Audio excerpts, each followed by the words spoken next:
Satanism Today here on the 9 Cent Podcast. I am Magister David Harris. Being joined by a very good friend of mine.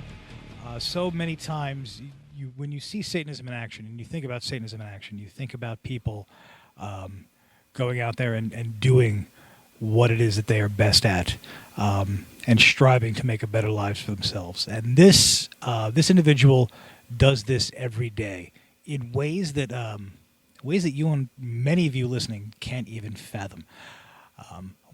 Being joined today by Warlock Robert Luthold. Robert, welcome to the show.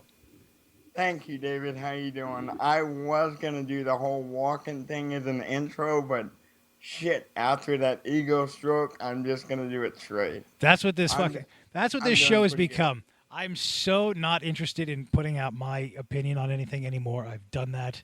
This is Satanism Today is quite literally, it's what it's going to be now is me being a cheerleader for other people in the organization, because everyone is doing so much cool shit, and you are absolutely no exception. My wife is smiling at me. Thank you for that. And since the wife is in the room, hey Heather, how you doing? Very good. How are you doing, handsome? Pretty good. So let's get started. I suppose let's start with the standard question. How did you yourself discover Satanism? Well, many years ago, when the universe was young and the internet was also young, I was back in college, and I was 17 years old, didn't know shit about the world, and I started getting into heavy metal, and in particular, King Diamond. And what it was I was reading an interview about him, but from, I guess, a radio show transcript, and he said, well, I follow what's known as Satanism.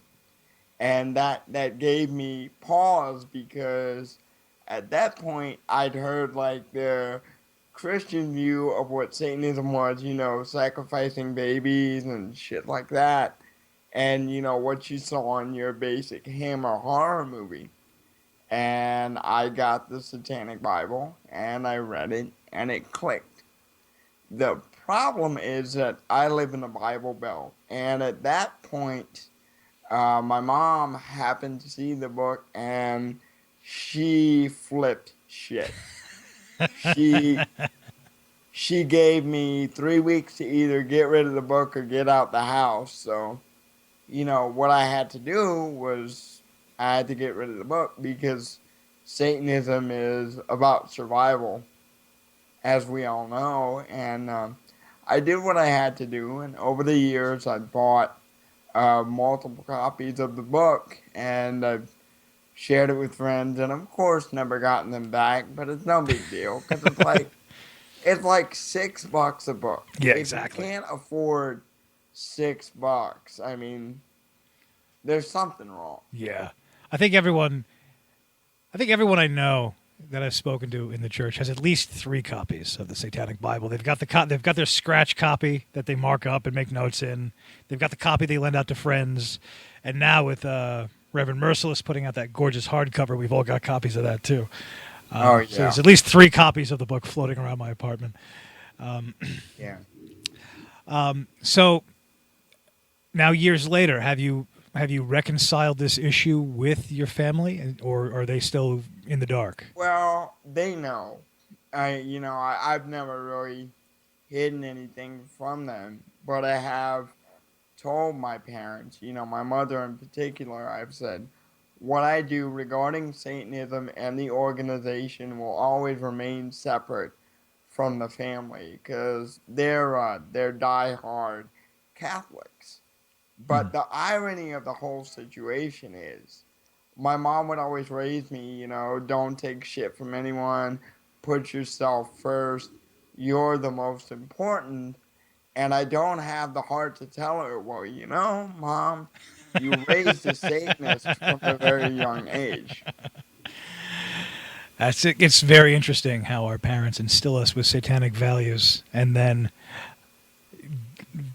profess to loathe those same values when we express them ourselves. It's really quite fascinating. It's funny because still in the information age, people still have misconceptions about what we do. And then, with those jerk-offs that have the statue, it doesn't help. No, certainly not. Fucking douchebags. So now, again, growing up in the Bible Belt, outside of your family, have you ever met with any sort of resistance? Because I don't.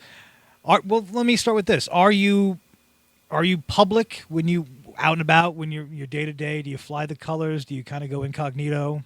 Do you let the Well, situation dictate?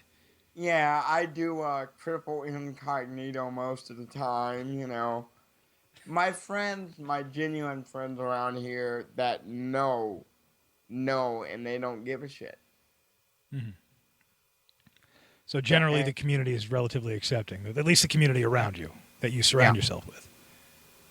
And, even on Facebook, I have very open Christians on my Facebook. And they're like, well, this is Rob. This is who he is. He's respected us, so we'll respect him. Mm-hmm. Let's talk about now. We said at the beginning of the show about Satanists excelling and doing amazing things every day. One of the most amazing things that you have been doing in the last several weeks and months is something that a lot of us take for granted, and that's simply walking. You suffer from cerebral palsy. Yeah, I mean, it has benefits too, free parking, shit like that.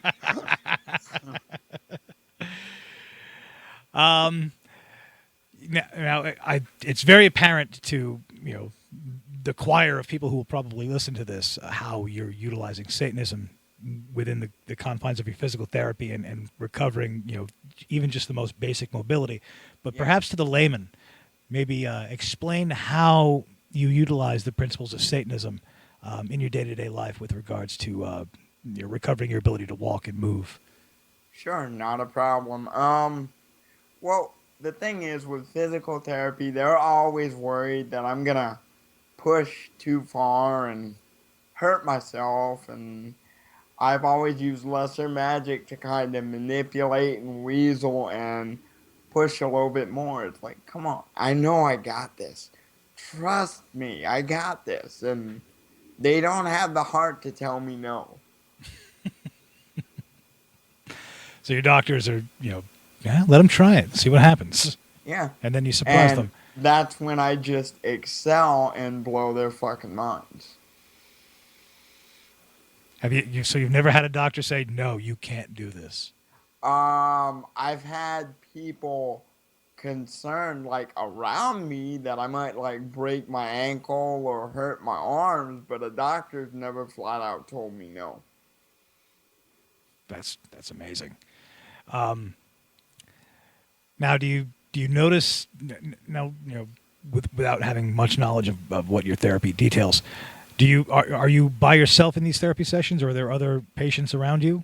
There's a couple of other patients in the room, but usually the therapists work with me one-on-one. Mm-hmm. And we're working on getting flexibility back as well as mobility, and we're also working on getting a lot of my upper body strength back. And Mm-hmm. I'll explain that last one, but I have to backtrack about a year or so.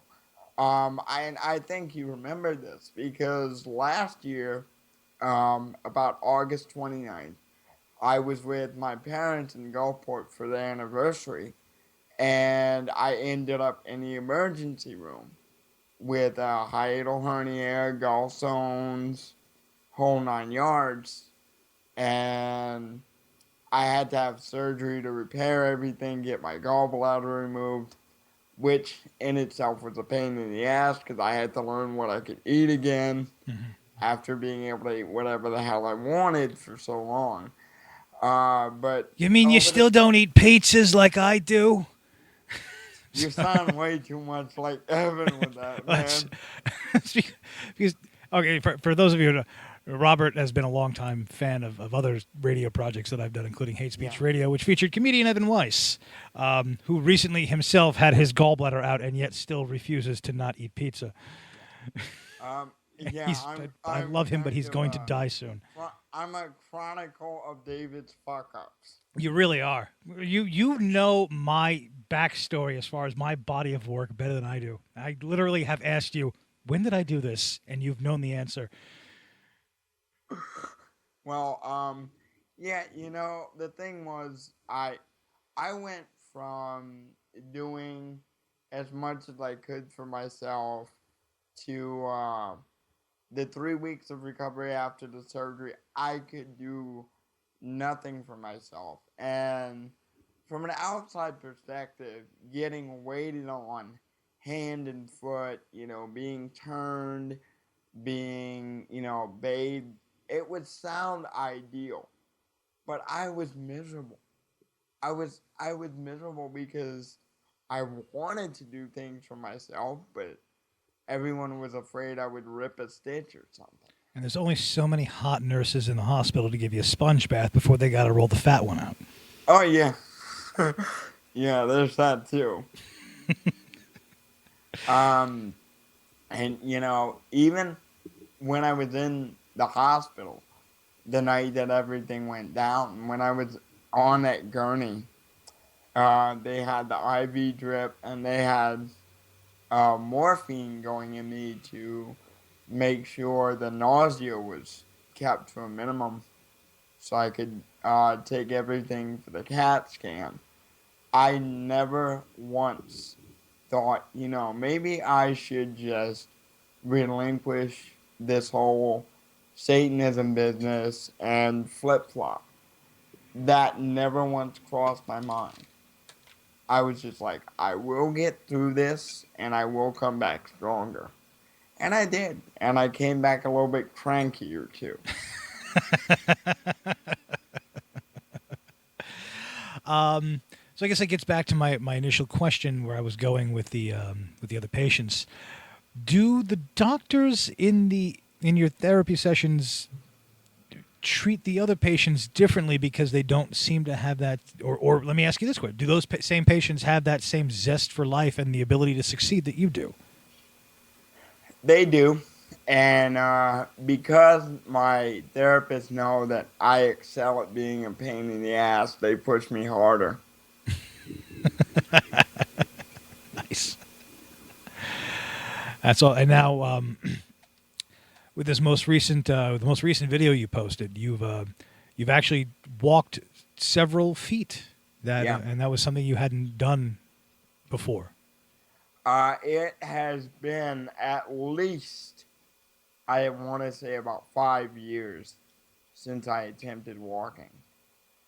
Mm-hmm. And that was painful. But I did it. And I'm going to do it again. And again.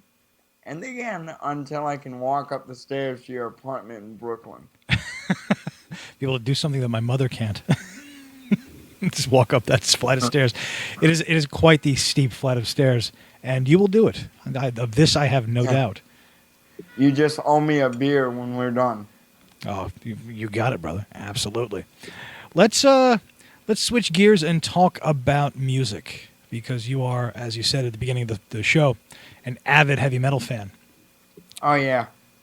I'm actually the host of Metal Invaders on Radio Free Satan. A lot of people, I listen to a lot of black metal, a lot of death metal, and the stigma behind that. Right.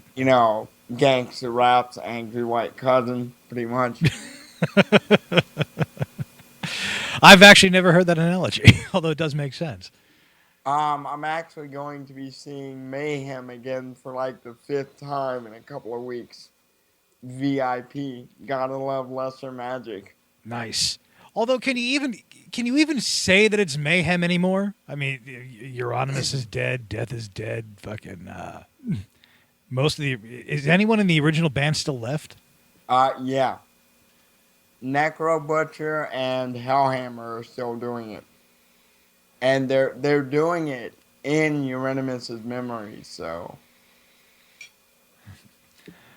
Yeah, that's such a weird story, man. I kind of grew out of black metal probably when I turned like 30. It stopped holding appeal for me. Yeah. I still go, and people say because I will still occasionally go back and listen, put on a Cradle of Filth album, and people are like, yeah, Cradle of Filth, you bunch of posers. Like, no, it's nice symphonic music with screamy vocals. They're kind of doing it better than everybody else. It's just it's more, as far as black metal goes, it's more my cup of tea. It's less noisy. Yeah, you prefer the symphonic than a lot of the low end sounds like it's recorded in a toilet type of stuff, right? Exactly. I saw it 10 years ago. Yeah, 11 years ago now. Saw Demu Borgir do a set on Ozfest, and they really impressed me. They were really tight and had a really solid symphonic sound as well. So they're great. They really are. Every now and again, I'll go back and I'll check out a Demu Borgir album. But yeah, so and so now you have manifested your love of metal through the Metal Invaders show. What was it? Just your love of the music that inspired you to do this? Well, actually, I had people kind of hinting at me. Friends were like, "Well, you're a COS member now, and you have this encyclopedic knowledge of metal. Why don't you do a show?" And I'm like, nah, I don't want to do it. And I thought about it, and I said, well, why the hell not? And that's where it started. And how long has it been now? Over a year now. Right. And what are your plans for it going forward? My next show, when I get the recording done, is probably going to be, I'm going to be expanding the show to like an hour and a half instead of just the hour format. Mm-hmm. And for Halloween, I have plans to do an occult rock episode featuring the likes of Coven, Person, who I saw recently. So I put the picture with two of their members on their Facebook page yesterday. You know, I like the occult metal scene as well because it's a pure 70s throwback sound-wise, and I really like that type of stuff. I really enjoyed that episode of the show, by the way, because that's more these days as I approach 40. That's more and more becoming my cup of tea. Just all the Sabbath clone bands that pretty much have that 70s big Marshall amp Gibson guitar sound. That's kind of what's doing it for me, and so I really, really enjoyed that episode. So yeah, look for that one. It'll be out for Halloween. And if you haven't heard it yet, I definitely recommend the new Ghost album. I've given Ghost a couple of chances. Musically, I think they're good. His voice is really thin. He's got a very thin sounding voice. There's not a lot of oomph to his vocals, and it kind of ruins it for me. It's just my opinion. I know that there are a lot of people out there that really dig Ghost, and I really dig the imagery that they create. I think they put on a great stage show. But now, I found musically, and I want your opinion on this, they kind of sound like if Merciful Fate and Blue Oyster Cult had an illegitimate child. That's a fair analogy, I think. I think that's a fair although I don't think vocally you can compare him to King. I don't think you can. No, I think I'm definitely not saying that. I think even with King's falsetto, his voice still has balls, and that's really, for lack of a better term, I think that's what the guy from Ghost's voice is missing. His voice doesn't have any balls. But like I said, musically, I think they're great. The stage show is phenomenal. It's just as someone who was a singer, the vocals are very important to me. And so his vocals don't do it for me. Again, just one man's opinion. Yeah, that's totally fine. Satanism is all about individuality. I won't shun someone because they don't like what I like. It's like I said the other night. It's not enough for someone to like what I like or hate what I hate. They have to have something deeper. Yeah. For me to connect with them. I'll shun somebody. Totally. Bill M and I have had the the Ozzy versus Dio Sabbath era's argument pretty much since we've known each other. I love Bill. Bill's a friend. Bill's a good friend. Bill is fucking awesome. Yeah. I mean, the guy sent me peanut butter coffee. So. Oh yeah, you can't go wrong with peanut butter coffee. But it's what I think. It was the day that I met Bill. We were in Canada, and I don't think we were together an hour before that conversation started. and it has continued for 14 years. Speaking of, meeting other Satanists, year 50 blew my mind. Yes. I remember being on the outside looking in for 666, and I was like, damn, I wish I could be there. And there I was, Washington, D.C., year 50 with the rest of you guys, and I'm like, yeah, I made the right choice. You did, man. You are without a doubt one of us, and we are proud to count you amongst our ranks. And that's really humbling coming from you. Thank you. Absolutely, my brother. I guess let's wrap up with this question. You've got the show. You've got you are making progress physically. You're walking. Where's Robert going? Where's Robert in 5 years? Onward and upward, and maybe up north permanently. I thought about moving up that way because, come on, aside from the good food down here, there's not much for me here. I don't fit in. I'm not the good old boy that says, yeehaw, let me watch Fox News and football and drive my truck. That's not me. Fuck that shit. Oh, do you know what we should touch on that we talked about before the show? And this is another it sort of ties back into the fact that you have been sort of my pseudo archivist. Is your avid love of stand-up comedy? Oh yeah, Carlin, Stanhope, which I got into. I'm not sure if it was either you or Bill, one of you guys. I fucking love Stanhope. He's the next Carlin, I think. Stanhope. Yeah. In terms of, and some people may give me flack for this because he's a very avid and very public drug abuser.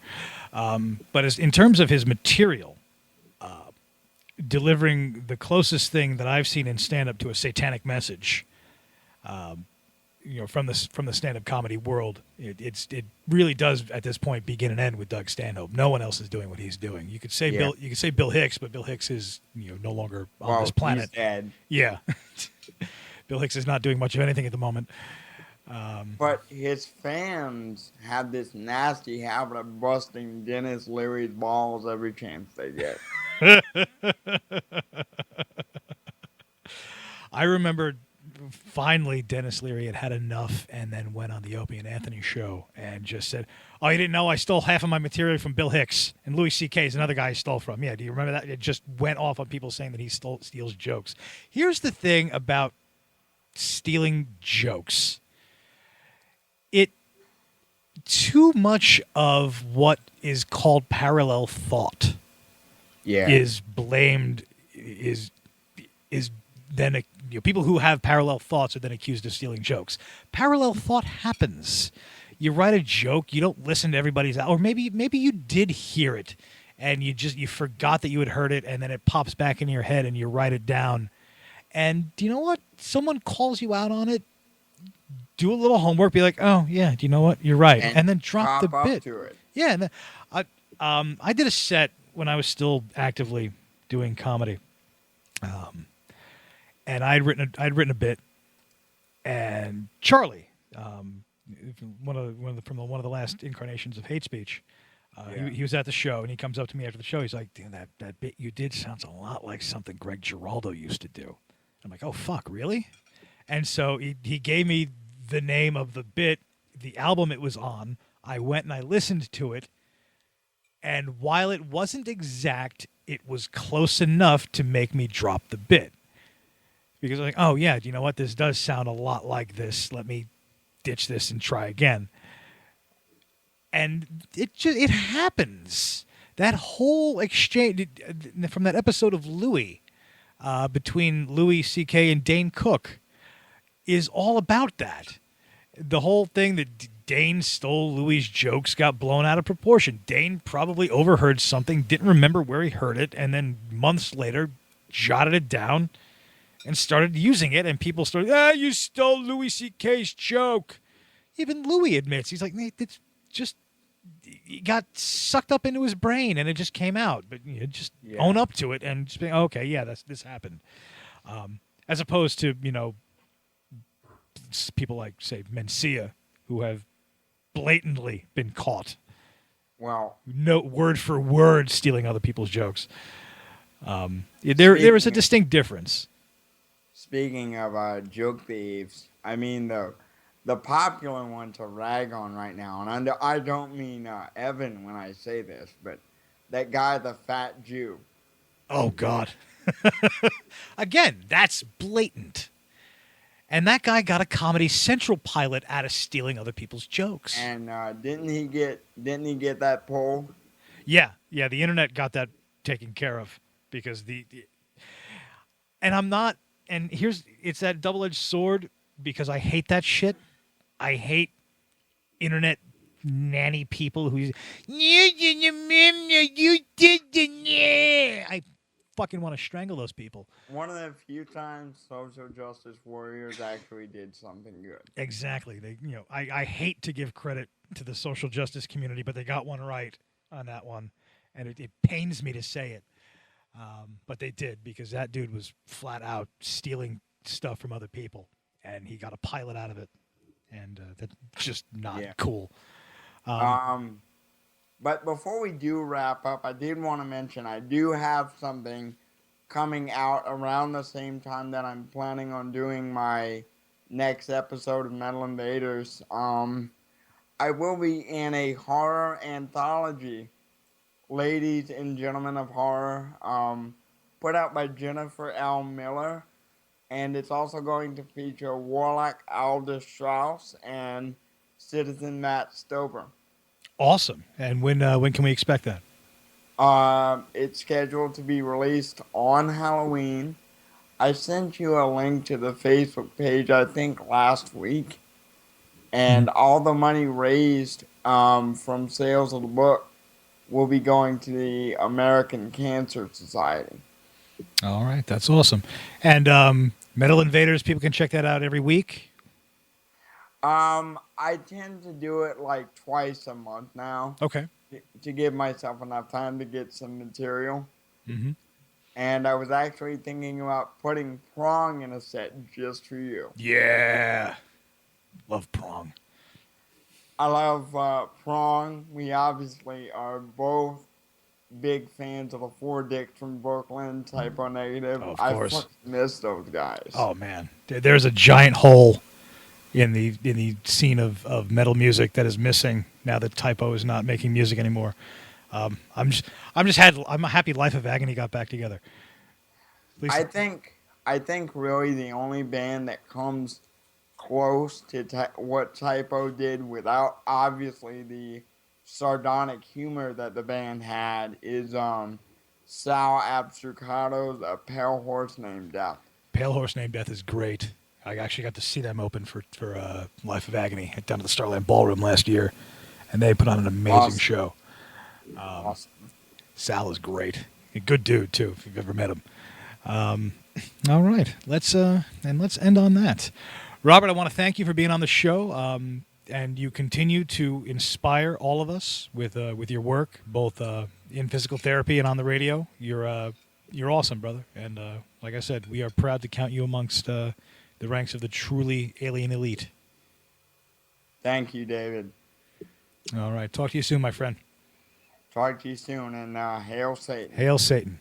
And that's going to do it for Satanism Today here on the 9 Cents Podcast. As always, if you have any questions, comments, or You want to learn more about the Church of Satan? You can log on to the church's website at www.churchofsatan.com, or you can pick up a copy of the Satanic Bible by Anton Zandor LaVey, available from Avon Publishing in a fine $9 paperback, or better yet, get the hardcover version from Reverend Merciless's company, the company name that I will edit into this broadcast post facto because the name is escaping me at the moment. Because I suck. I know the name. What is it? It's Rabid Crow. Rabid Crow. Rabid Crow Designs. Oh, again, you're my brains. I need you to remember all of the shit that I've done in 15 years because I can't do it. I am the crippled chronicle, I guess you could say. All right, Robert, take care, my friend. Hail Satan. Hail Satan.